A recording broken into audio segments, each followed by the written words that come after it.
Good morning, children.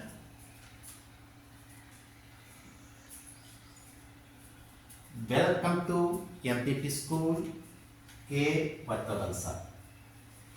ఈరోజు ఈ percentage శాతాలకు సంబంధించి మరి ఒక లెక్క చేద్దాం. ఇది కొంచెం ఆలోచించవలసిన లెక్క. 80 మంది విద్యార్థులు ఒక విహారయాత్రకు వెళ్ళారు. వారిలో బాలికలు 20%, మిగిలిన వారు బాలురు. ఎంతమంది బాలికలను కలిపితే బాలురు 70% అవుతారు, 70% అవుతారు. మొదటగా 20% మంది బాలికలు అంటే అప్పుడు బాలురు 80%. ఆన్సర్ చూద్దాం.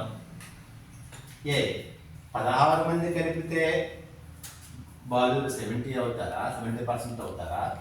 24 మంది కలిపితే బాలురు 70% అవుతారా?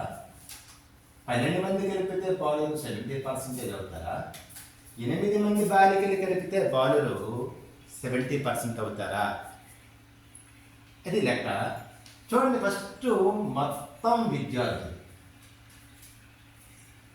విద్యార్థులు ఈక్వల్ టు 80. వీళ్ళలో బాలికల శాతం ఎంత ఇచ్చాడు? 20% ఇచ్చాడు. అంటే బాలురు ఎంత అవుతారు? ఎంత శాతం అవుతారు? 80%. ఓకేనా? ఇప్పుడు ఈ బాలికలు 20% కదా, అంటే 80లో బాలికలు ఎంతమంది అంటే విహారయాత్రకు వెళ్ళిన బాలికలు 80 ఇంటూ 20/100. ఈ సున్నాకి ఈ సున్నా, ఈ సున్నాకి ఈ సున్నా, 8 రెళ్ళు 16 మంది. 20% మంది బాలికలు అయ్యేటప్పుడు 80 మందిలో బాలికలు ఎంతమంది అంటే 16 మంది. ఇప్పుడు ఏమన్నాడంటే బాలులను 80% నుంచి 70% చెయ్యాలట. అంటే బాలులను 70% చేస్తే బాలికలు ఎంత శాతం అవుతుంది? అప్పుడు 30% అవుతారు. అంతే కదమ్మా? 30% అవుతారు.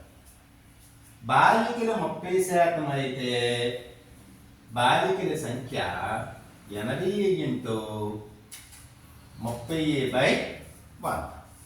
ఈ సున్నాకి ఈ సున్నా, ఈ సున్నాకి ఈ సున్నా ఈక్వల్ టు ఎంతమంది వస్తున్నారు? 24 మంది వస్తారు. ఓకేనా? 24 మంది వస్తున్నారు. అంటే బాలికలను 20% నుంచి 30%కి పెంచడం వల్ల బాలికలు 16 నుంచి 24 మందికి పెరిగారు. బాలికలు 16 నుంచి 24 మంది పెరిగారు. అంటే ఎంతమంది అంటే మరో 16 మందికి మరో 8 మంది బాలికలు కలపడం వలన బాలురు 80% నుంచి 70%కి వచ్చారు. ఓకేనా? అంటే ఆన్సర్ చూడండి 8 అన్నమాట. మరో 8 మందిని కలిపితే బాలురు 70% అవుతారు. Okay, thank you.